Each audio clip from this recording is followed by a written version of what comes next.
Faça só um joia, assim, vamos começar então, tá? Muito bem. Deixa eu ver aqui. Pronto, então, nós vamos aqui... eu mudei um pouco o formato, mas o conteúdo é o mesmo. A gente só fazer um recap, assim, uma recapitulação rápida do que a gente falou nos últimos encontros, que é a parte da introdução. A gente falou, a gente mostrei um timeline, né, um pouco do que acontecia na região, particularmente ali de onde hoje é Israel, Jordânia, Síria e tal, e estendendo um pouco para a região da hoje Arábia Saudita, falando no período pré-islâmico aqui, está simbolizado por esse tema al-Jin, que é um pouco da mitologia pré-islâmica, que foi, inclusive, incorporada no islamismo, no Alcorão, muito interessante, é um tema que dá para a gente se aprofundar bastante, é muito legal. E contei um pouco do Abraão, do Ibrahim, só um segundo, eu estou só vendo aqui, controlando as pessoas que estão entrando. Não, por enquanto tudo bem. E, finalmente, chegamos ao Muhammad, né? Que é o último dos profetas, de acordo com o islamismo, tá? Bem, eu não vou voltar nisso que a gente falou, é só uma breve recapitulação. Depois disso, a gente começou, então, a falar sobre a ascensão do Islã, né? Chegou o profeta Muhammad, no ano... Perdão, só um instantinho, desculpa. No ano 570, né, nasceu o profeta Muhammad. A gente falou um pouco da família, do clã dos Hashemitas e da tribo dos Quraishitas. Aqui é uma árvore genealógica, que a gente vai voltar de tempos em tempos nela, que é só um quadro geral da árvore, né? E falamos, finalmente, das guerras civis que passaram a ocorrer logo quando o Uthman, que era o terceiro califa, após a morte do profeta Muhammad, veio o Abu Bakr, depois o Omar, veio o Uthman, foi assassinado, e aí deu início à guerra civil, que eles chamam de fitna. A primeira guerra civil foi no ano 656 a 661, né? E deixa eu só admitir aqui a pessoa. Tá? E agora a gente vai falar a gente falou já da segunda fitna que ocorreu do ano 680 ao ano 692. Ao fim dessa segunda guerra civil, acaba dando início ali ao califado omíada, da família dos omíadas, tá? Agora a gente vai, então, só citar um pouco, bem rapidamente, né? Como que se deu a expansão desse califado omíada. O califado omíada foi aquele que alcançou dimensões que vão da Espanha até quase a China. Né? Eles foram barrados mais ou menos no século VIII, no ano 700 e qualquer coisa, na batalha de Tours contra o Carlos Martel, que é o avô do Carlos Magno, né? E ali na China, na região da China, na batalha de Talal, mais ou menos na mesma época. Então, a expansão atingiu essa dimensão, né? Esse era o tamanho do califado no seu ápice, tá? Eu quero entrar agora num assunto que é pouco conhecido do ponto de vista da... A gente não estuda isso na escola, né? Vamos dizer assim, mas é um momento dramático na história do islamismo, que é a Revolução dos Abássidas.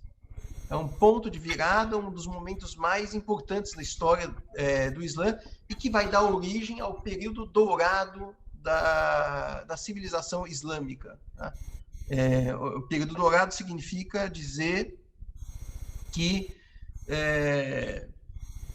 pessoas como Avicena, ou Ibn Rushd, que é o Averroes, ou o Al-Khwarizmi, que é o algarismo, pessoas dessa dimensão floresceram nesse período. A gente vai falar bastante dessas pessoas, mas antes de falar disso, a gente tem que contar como é que se deu essa revolução e algumas características interessantes que viraram, vamos dizer assim, uma tradição no Islã.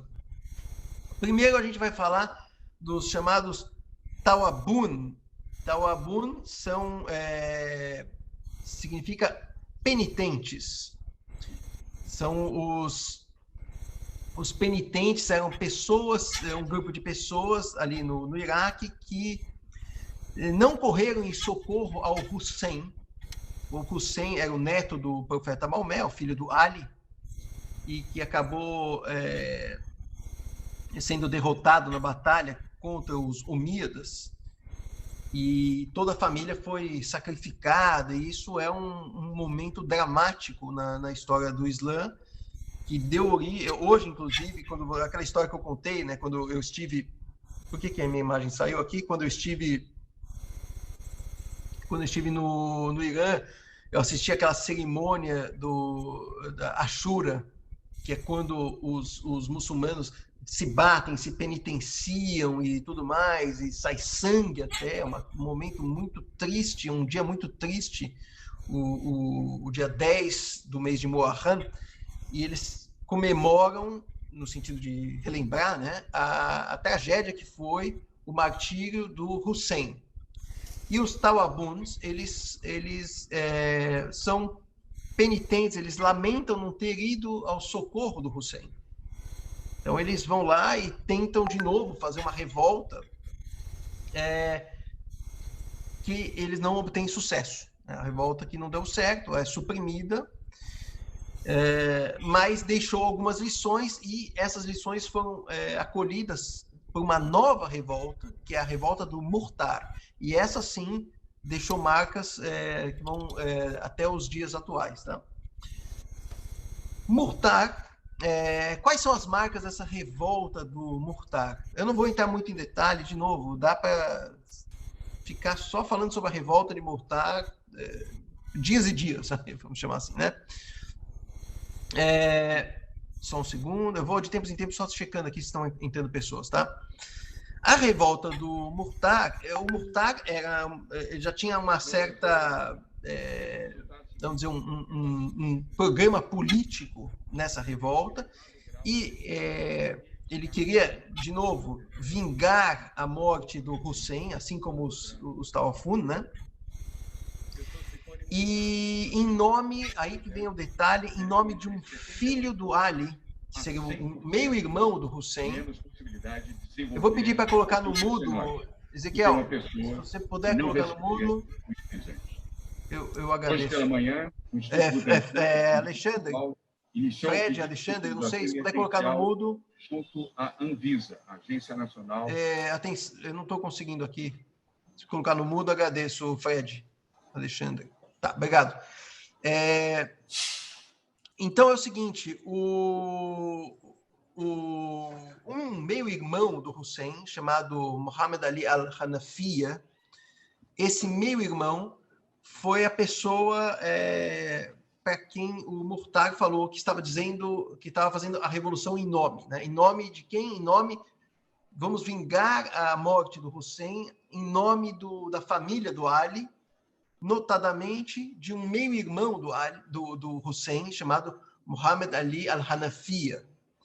Ele é meio-irmão, atenção, ele não é neto do profeta Mohammed, porque ele não é filho da Fátima. Ele é filho do Ali, uma outra mulher, tá? E então essa história, o que aconteceu foi que o Hanafiya, ele foi apresentado como o Mahdi, uma espécie de Messias, vamos dizer, aquele que vai voltar no fim dos tempos, e a partir dali, então, vai ser o momento da redenção, né? Então, passou a existir uma ideia, esse que é o conceito importante dessa revolta, passou a ter uma ideia de que vai existir alguém que vai falar em nome de um líder oculto, que está oculto, mas que eu vou falar em nome dessa pessoa. Tá? Só para vocês terem uma ideia, o Irã hoje é um pouco isso, né? Os imãs do Irã hoje, o Khamenei, por exemplo, que é o líder religioso dos xiitas, ele é um representante de um imã oculto. Ele tem um contato com esse imã oculto. É a mesma coisa. E esse conceito nasceu nessa revolta do Murtar. Tá? Não sei se ficou claro, mas é um movimento que, aos poucos, inclusive, acabou sendo herdado esse conceito pelos abacidas, que logo em seguida fariam a grande revolução. Tá? Se tiverem perguntas, podem fazer, tá? Só vou pedir aqui para, se puder, não fazer barulho aqui. Uma das coisas interessantes desse momento revolucionário, dessa história de um imã oculto, é que você teria uma transmissão de conhecimento, uma espécie de testamento que teria sido herdado, que teria sido transmitido por esse imã oculto. Então, veja só, toda essa turma, todas essas revoluções estavam falando em nome dos alidis, dos partidários do Ali. Desde lá atrás, desde a Primeira Guerra Civil, o Ali, que teria sido aquele quarto califa que foi contestado e foi assassinado, né? Esse grupo acabou sendo uma espécie de oposição ao califado omíada. Então, sempre tinham revoltas em nome do Ali ao longo de todo o califado omíada. Tá? E uma das coisas importantes desse califado, dessas revoltas, é que você tinha a transmissão de um conhecimento esotérico, chamado de ilm. Então, é como se o próprio Ali tivesse passado esse conhecimento esotérico, um conhecimento que só aqueles que têm um contato com Alá teriam, né? Então, Ali pegou esse conhecimento esotérico, transmitiu para o seu filho, o Al-Hanafiya, Muhammad ibn Al-Hanafiya. Esse filho, a partir de 15 Fred, por gentileza, se puder colocar no mundo, eu agradeço. Precisa ver que locais eles vão Fred, se puder colocar no mudo, eu não consigo colocar no mudo aqui, lamentavelmente. Eu não consigo colocar no mudo. Que pena, cara. Não sei o que fazer aqui, gente. Michel, manda uma mensagem para ele. Michel, eu acho que você consegue... Não, aqui eu não consigo, eu estou num ambiente aqui que eu não consigo... deixa eu ver se eu consigo. Aqui. Eu acho que você consegue fechar o microfone. Está aberto? Eu achei que tivesse fechado. Tá bom. Tá bom. Deixa eu ver. Acho que eu coloquei no mudo aqui. Vamos ver se eu consegui. Desculpa, gente. Vamos ver. Então, esse conhecimento esotérico, ele passou do Ali para o Muhammad ibn al-Hanafiya, o filho dele. O Muhammad ibn al-Hanafiya passou isso para o filho dele, que é o Abu Hashim. E esse filho dele teria transmitido esse conhecimento esotérico para alguém da família dos abacidas. Essa é a revolução dos abacidas. Então, a legitimidade da revolução dos abacidas, lembrem-se que o Ali, ele estava sempre, o grupo dos Álides, eles sempre fizeram oposição, porque eles sempre entendiam que o califa deveria ser alguém da família do profeta Muhammad. Esse é o ponto principal. Da família do profeta, e não alguém de fora da família, como os omíadas, que eram os califas. Então, a revolução abacida foi isso. É um tema complexo. Eles vieram de uma região chamada Khorasan. A revolução nasceu nessa região do Khorasan, e eles tomaram a capital, Damasco, porque, eventualmente, de fato, ali na região do Khorasan, você não tinha aquela história da lealdade, né? Você não tinha um grupo a quem você jurou lealdade. Por exemplo, na Síria, você tinha os Sufianidas, ou em Kufa você tinha os Alidis, ou em Basra você tinha os Uthmans, de modo que você não tinha, na região de Khorasan, um grupo a quem jurar lealdade. Então, isso foi muito simples, as pessoas se reunirem nesse grupo. Foi um movimento de muitos e muitos anos, 30 anos de uma revolução silenciosa, chamada, eles chamam isso de dawa, uma espécie de propaganda dessa nova onda que estava chegando, e eles tomaram todo o império, o califado omíada. O califado omíada acabou se fragmentando completamente, só sobrou a região ali da Espanha, que a gente vai ver depois, continuou sendo parte do califado, vamos dizer assim. No começo virou apenas um emirado, depois acabou se tornando um califado na Espanha. A gente vai falar do califado da Espanha mais adiante.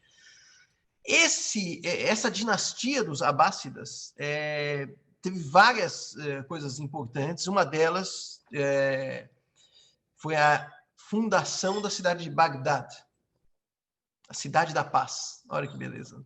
Bagdad, a cidade da paz, foi fundada pelo Mansur, o segundo dos califas dessa dinastia omíada. Só para rapidamente lembrar vocês, então nós estamos falando dessa turma aqui no canto esquerdo, tá vendo? Al-Abbas, essa turma da família do profeta, tá? Então, o poder estava nas mãos dessa outra turma, dos Umaydas, e aí passou para essa turma. Todos eles são da tribo dos Quraishitas, tá? E bem, então, a cidade de Bagdá, ela é inaugurada. O principal dos califas dessa dinastia dos Abássidas talvez tenha sido o Harun al-Rashid. Talvez vocês já tenham ouvido falar. O Harun al-Rashid, das Mil e Uma Noites. O Harun al-Rashid, eu li um livro muito interessante sobre uma conexão entre o Harun al-Rashid e o Carlos Magno, o Holy Roman Emperor, né? O imperador do Sacro Império Romano Germânico. Ele teria enviado emissários para falar com o Harun al-Rashid, e o Harun al-Rashid, feliz da vida, deu de presente para o Charlemagne um elefante. Mandou um elefante de nome Abul Abbas para o Carlos Magno. Esse elefante tinha que ser levado, né, por toda a Europa, foi levado, e ele acabou, inclusive, sendo entregue para o Carlos Magno por um emissário que o Carlos Magno tinha enviado, que era um judeu.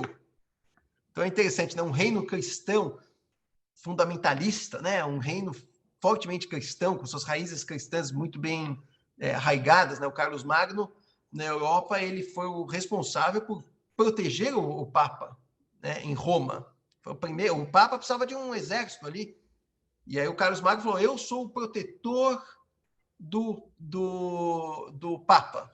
E aí o Papa, inclusive, coroou o Carlos Magno, deu ali você agora é o imperador do Sacro Império Romano Germânico. Um símbolo muito importante. E você tinha, do outro lado, um califado islâmico, e entre esses dois, um judeu fazendo as vezes de um emissário, né? Bem, muito bem. Depois de algum tempo, o próprio califado acabou que nem o Império Romano, talvez, né? Tinham muitos escravos, aí teve aquela revolta dos Espartacos, né? O califado abássida, ele acabou tendo muitos escravos turcos, conhecidos como Mamluks. Mamluks significa que pertence ao rei. Malik é rei, né? Mamluks é aquele que pertence ao rei, como se fosse uma propriedade, eram turcos de origem. E aos poucos, esses mamelucos, eles foram tomando conta do califado, até um certo momento em que quem governava eram os mamelucos. E os turcos entrando, né, sendo incorporados ao Islã, de certa forma, né? E aí os árabes mesmo... A dinastia abássida ela já não era exatamente uma dinastia árabe, vamos dizer assim, né? Ela nasceu também com o apoio dos persas que foram islamizados quando a região de Khorasan é uma região da Pérsia, né? Então, ela já tinha sido islamizada, e aí o califado, então, tem essa característica de escravos mamelucos que acabaram tomando o poder, tá? Voltando aqui, voltamos, então, para falamos, então, um pouco aqui da Revolução dos Abássidas. Eu queria aproveitar, deixa eu só voltar aqui, então, o que eu queria falar com vocês, talvez seja um momento interessante de falar um tema que eu acho fascinante e que não é tão simples, mas... Desculpa, a gente não é aqui que estava, deveria estar aqui, mas não está. A gente já vai falar sobre o Kalam. Daqui a pouco a gente fala sobre o Kalam, que é a teologia no Islã. Tá? Bem, em um certo momento, o próprio califado abássida, como eu contei para vocês, ali em Bagdá, ele já não era mais governado pelos califas. Ele é governado pelos califas, mas eram califas fantoches, né? E com isso... Imagina um império daquele tamanho que ia quase do Marrocos até a Pérsia. Começaram a surgir dinastias e grupos que começaram a controlar cada um a sua região. Então, houve um momento, que é um momento marcante, talvez o chamado o século xiita no Islã, que era um período que você tinha 3 califados. Veja, o califa é o sucessor do profeta Maomé, né? Você tem o califado em Bagdá, que é essa bandeirinha preta dos abássidas. Eles são uma família próxima da família do profeta, né? Os da linha do Al-Abbas, que é o irmão, que é o tio do Maomé. Você tem na Espanha um emirado omíada, que é um dos últimos dos omíadas que conseguiu sobreviver ao massacre dos abássidas e migrou até a Espanha e se tornou o emir, e depois se declarou o califa. Emir é um governante, é um governador. Califa é o sucessor do profeta. E entre os dois extremos, de 2 califados, vamos dizer que seguiam uma espécie de ortodoxia que estava sendo criada no Islã, surge no meio deles um califado efetivamente xiita. Efetivamente, pela primeira vez, um califado, é como se o Ali e os descendentes dele tivessem tomado o poder. Tá? Vamos falar um pouco, então... Qual vocês querem falar antes? Os abássidas em Bagdá? Vamos continuar um pouquinho dos abássidas de Bagdá, porque a gente já tinha começado a falar neles. Eu queria só... Miki! Oi? Tem uma Marielle que diz que está tentando entrar e não está conseguindo.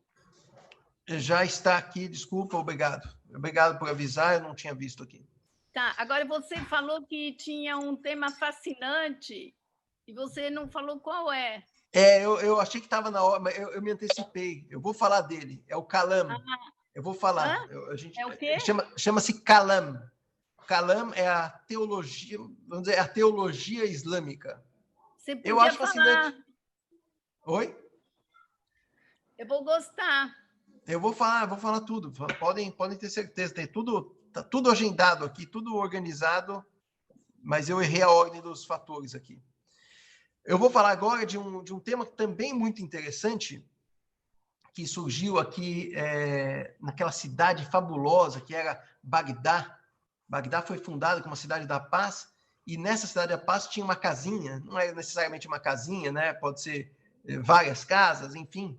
Aqui está simbolizado por essa casinha, mas é o Beit al-Hikmah, a casa do conhecimento. Tá? Então, esse lugar, no século X, século XI, foi um lugar onde a ciência evoluiu barbaramente, né? Era um lugar onde você tinha a tradução de todos os filósofos gregos para o árabe, documentos chineses traduzidos para o árabe, documentos persas traduzidos para o árabe. É um negócio que, imagina, é o meu sonho de consumo, viver nesse ambiente aqui. Eu vou dar alguns exemplos do que tinha lá, o que teve nesse período. Vamos começar falando desse senhor aqui, chamado Avicena, ou Ibn Sina. Ibn Sina é o nosso conhecido no Ocidente, Avicena. Alguns dizem que o Islã é uma coisa antes e depois de Avicena. Ele se tornou médico com 18 anos, um full médico ali, acabou escrevendo o Canon Fieltab, que é o cânon de medicina, que é um compêndio com todo o conhecimento médico daquele tempo, a anatomia humana, as doenças, tratamentos com erva, etc., etc. E esse livro, esse cânon de medicina, ele foi usado, foi traduzido para o latim e usado por 1000 anos no mundo todo, como um documento importante da medicina. Então, isso surgiu ali naquela Bagdá do ano 1000, né? O Avicena nasceu em Bukhara, que hoje é no Uzbequistão, no ano de 980. Ele, obviamente, era um estudioso do Corão, dos Hadiths, que é a tradição da Sunna, a tradição islâmica. E, bem, e ele é um filósofo, né? Ele é um filósofo que claramente entrou em conflito com o mainstream do pensamento islâmico. Por exemplo, alguma das coisas que eu acho deliciosas de ficar pensando, que não servem para muita coisa, mas são deliciosas de pensar, né? Por exemplo, a questão da eternidade. O mundo foi criado ou o mundo existe desde sempre? E ele advogava que o mundo existia desde sempre. O que significa isso? Significa que o mundo é coeterno. Se Deus é eterno, o mundo é coeterno. E isso tem implicações teológicas, né? Outra coisa que ele acabou fazendo com que ele gerasse controvérsias por exemplo, a refutação que ele tinha do renascimento físico, né? Ele até acreditava que a alma era algo eterno, nascia com o corpo e era eterna, mas ele não acreditava num renascimento, e isso é contra os princípios do Islã. A questão da existência de Deus, ele dividiu... Eu estou falando um pouco de filosofia, eu não entendo muito desse assunto, não é o meu assunto core aqui do curso, mas é só para dar uma pincelada sobre o pensamento de algumas dessas pessoas, tá? Então, sobre a existência divina, ele criou categorizou a existência, ou 4 tipos de seres, né? Aqueles seres que são de uma existência impossível, por exemplo, um círculo quadrado, né? A existência contingencial, que é, por exemplo, uma cadeira ou uma mesa. Essa cadeira ela pode deixar de existir amanhã, eu quebro essa cadeira e transformo ela em uma fogueira, né? Põe fogo nela, ela tem uma existência temporária e contingencial. A existência necessária pela virtude de um outro, que seria o intelecto, e a existência necessária em virtude dele mesmo, que é aquele ser que existe e que não pode não existir. Esse é Deus. Então, é assim que ele categorizava a existência de Deus. Ele influenciou o próprio Kalam, que eu comentei agora com a Arlete, que é a teologia islâmica, que é extremamente, fazer uma oposição muito forte com a filosofia, mas uma acaba influenciando a outra, e influenciou filósofos cristãos, por exemplo, como Tomás de Aquino, enfim, é pouco, né? Pouca coisa esse Ibn Sina fez. Depois nós temos aqui esse senhor aqui que eu gosto muito, que eu visitei, inclusive, está aqui, tem uma foto minha, na cidade de Khiva, no Uzbequistão, é uma cidade da Rota da Seda, mais ou menos onde o Al-Khwarizmi nasceu. Al-Khwarizmi, ele é de Khwarezm. Khwarezm é uma região onde hoje é o Uzbequistão, né? Então, o Al-Khwarizmi, alguém que é de Khwarezm, ele nasceu em Khwarezm no ano 780 e morreu em Bagdá em 850, e escreveu um livro com esse título pequeno, aqui chama-se Al-Kitab al-Mutassar fi Hisab al-Jibr wa al-Mukabbala.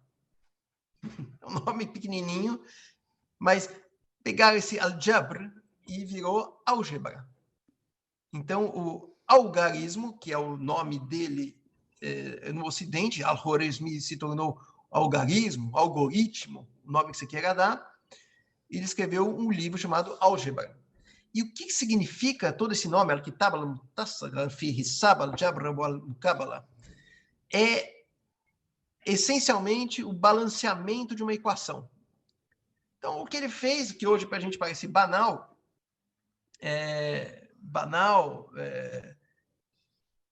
ele pega assim, tem x igual a mais b, aí se você colocar o a do lado de cá, fica menos a, se você colocar, né? Esse tipo de coisa, isso que ele inventou, né? E a solução para várias dessas equações, de primeiro grau, segundo grau, terceiro grau, e aí foram passando, cada um tinha que solucionar, cada um que herdou essa técnica do Khwarizmi de álgebra, acabou, achei a solução da equação cúbica, assim, assado, né? O chá da questão virou o x da questão. Essa é uma notação algébrica do Al-Khwarizmi, e a gente até hoje fala qual é o x da questão, ou quando vai resolver um problema, quer saber qual é o x da questão, né?